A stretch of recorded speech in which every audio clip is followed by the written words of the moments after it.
AZ Central Sports reporter Kent Summers first reported that Arizona Cardinals safety Rashad Johnson has allegedly suffered by far the most gruesome injury you may ever see in the year 2013. Johnson stayed in the game after the injury and underwent surgery later that day. When I heard about it, I was like, what? You know, it's kind of like, how'd that happen? There's a lot of injuries that you see over the years that are bad. This is just different because you never expected to see it. Well, when assistant trainer Jim Machine Shearer was dumpster diving, I started to get a feeling that this wasn't your normal hand injury. It wasn't a finger injury, it was a lost finger. Be something that I would be without and something I have to adjust to. But I mean, at the end of the day, you know, got 9 more. 9 more. 9 more. 9 more. All I need is 9 more. Beautiful day. Great day for football. I think everybody should have a Rashad Johnson type of player. He's a great leader. And he's like, you want him to display toughness mentally and physically. And when people see that, they tend to, you know, give their all, you know, because they don't want to let nobody else down. I remember when Rashad Johnson came out, all you heard about him was he's smart, he's tough, he's going to get you in the right place. And if a mistake is made, he's going to make somebody pay for it. Told you, baby, you ain't getting by me today. You ain't getting by me today. Rashad was a good football player. And this is a guy that you needed on the field, that you wanted on the field, that was not only going to be super smart, but he was going to be super tough, and he was going to be there for you. See, he was the leader of the defense. I mean, quiet as it's kept. I mean, you had other talented guys back there. You had all these people that can play and made Pro Bowls and things like that. But this guy could line up everybody and tell everybody on our defense where they need to be and what they need to do and what to look for. Here come a run. It's a run. It's a run. A lot of times he would call out the offense's play before they snapped the ball based on their formation or their personnel group.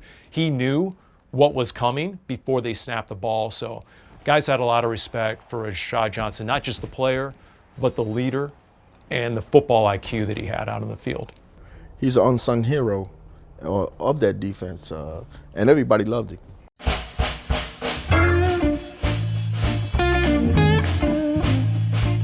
At the Superdome in New Orleans, getting set for the New Orleans Saints and Arizona Cardinals.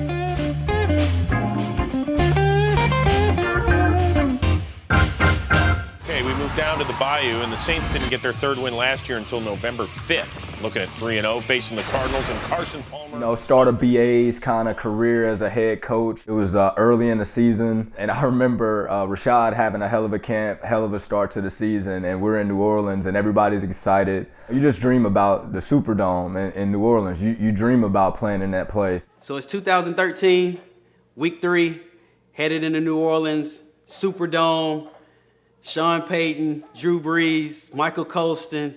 But the New Orleans voodoo was a little crazy that week. The dome's rocking. We're in a back and forth game with the Saints. Run play to the right side for Smith. Gets outside, dives for the pylon. Touchdown! Back the throw, pumps right. Now going to fire deep right side for Graham.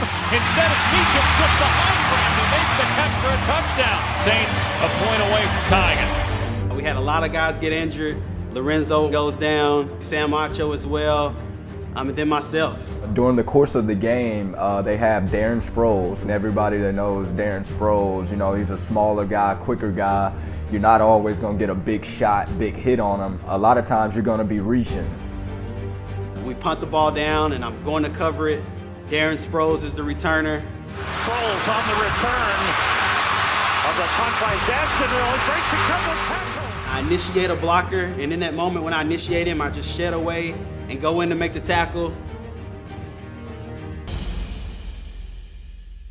Boom, I hit it, happened.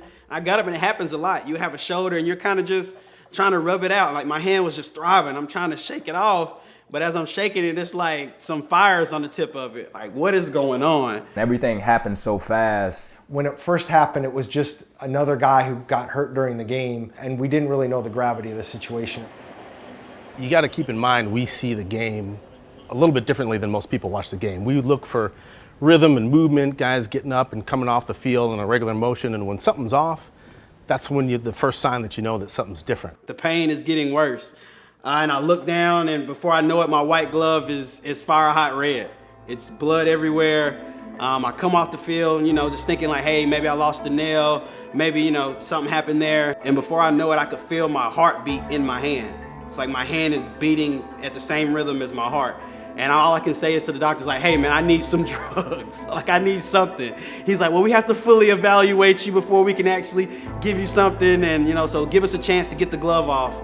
They've taken the glove off, thrown it in the trash can directly right next to the training table where they're wrapping our ankles and do that stuff pregame. And that's when things got ugly, literally. They take the glove off, and from my nail portion up in my left middle finger, it's completely severed. The blood is spewing off onto the wall, and everybody's running to try and wrap my finger, inject it, get it numb so we can assess the damage of what's going on there. And I turn my head, I'm like, now can I get some drugs? Now we fully evaluated the situation here. And lo and behold, they pull my glove out of the trash can. A trainer by the name of Machine, he had the interesting question that nobody seemed to ask in that moment, like, man, where's the rest of the finger? And they look in the glove, they look down in the trash can and they're digging, they pull it out, and the glove is still intact, it's normal. And they're like, well, let's just cut on up the finger and see. And they cut up the finger and it just falls right there on the table. The sight, even from afar, of them plucking Rashad's fingertip out of a torn glove that had been cut away from his hand.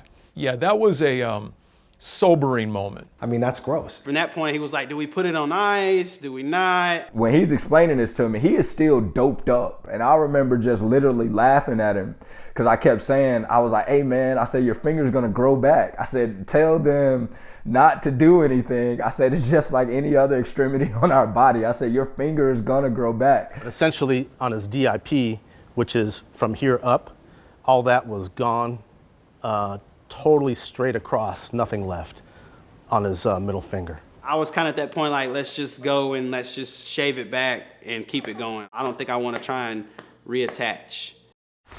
Arizona Cardinals safety Rashad Johnson talked yesterday about losing the tip of his middle finger. Rashad Johnson, the Cardinals DB, lost a tip of his finger in the loss to the Saints, joining us, Dan Patrick Show. You're probably most known for getting part of your finger severed during a game. The Lord has blessed us with 10 fingers.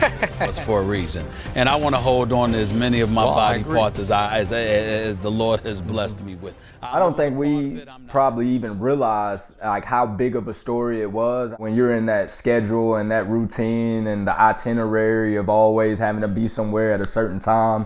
You don't really get too many chances to watch the ESPN stories or keep up, I guess, with the Twitter viral moments and all that. But we knew it was a big story because I was like, the guy made t-shirts that saying that he got 9 more fingers, and everybody wore it under their shoulder pads for the rest of the year and all of that. 9 more. Within a week, Rashad was making jokes about it. Hey guys, and he's telling the media, I'm gonna get 10% off my next manicure. I mean, who makes jokes about losing half your finger or losing a fingertip like that? Well, an NFL player does. My bad, 8 more. First thing that came to my mind was the fact that he's not ever gonna be able to put a peace sign up without it looking a lot different. And it's horrible to think that, but from that, I thought about the foam finger and coming up with an idea just as an inside joke. So I got home and got on Photoshop and found foam finger, put his last name on there, put the bird head on there, and made sure to cut out a little piece of a finger on the foam finger, and I sent it to Darren. And we started talking about it a little bit. Do you think we can put that out there without essentially offending anybody, including Rashad? But the more we talked about it, the more we thought about, Rashad's the kind of guy that would maybe appreciate it. It got exposure from people just taking the picture and putting it on their own accounts. It was a lot of talk afterwards, and even, getting a call from Ronnie Lott. Got an opportunity to get on a call with him and just getting some insight and, and how, like I said, as an athlete, a lot of people wouldn't understand us wanting to go back after such a maybe traumatic injury or having something so vastly, happen to your life, and him losing, his finger. People wondering like, why are you trying to go back and play? but it's something that we love to do, and we love to compete. And you know, you battle through adversity to do what you love. I remember that second half when I was looking for him to be on the field, he was literally begging to be on the field. Like, nobody knew what was really going on, but we just knew the trainers and everybody was kind of holding him back, telling him that he couldn't play. I think it just exemplifies sacrifice and what it means to be a part of a team and just trying to do your part so the team can be successful. I think Rashad really earned the respect of those guys. If he didn't have it already, he definitely reinforced it with that game and the fact that he would eventually play through that injury. After that amputation or whatever, he caught some interceptions, so you knew he was real. Throws deep, it's high and picked off at the 25 by Rashad Johnson. Picked off by Johnson at the 20-yard line. Game changer! Touchdown! Rashad Johnson with a pick six! I told you was gonna get one! It's contagious. It's contagious. That kind of person that gives itself like that, people tend to galvanize with him and just stay with him and fight for him throughout the whole game, regardless of the situation. There are certain players that love the game so much that they're not thinking about what this may cost them financially or what may happen a year from now or 10 years from now. They just love the game, and that all that matters is right here, right now, what do I have to do to play? And that was Rashad Johnson. And 9 more is a mindset. You know, the question was asked, like, hey man, you know, you lost a portion of your finger or you lost a finger, you know, like, what are you gonna do? Like, I got 9 more. My mom always said was, you know, be strong, stay encouraged, you know, God is in control. And that's 9 more, you know, all day long.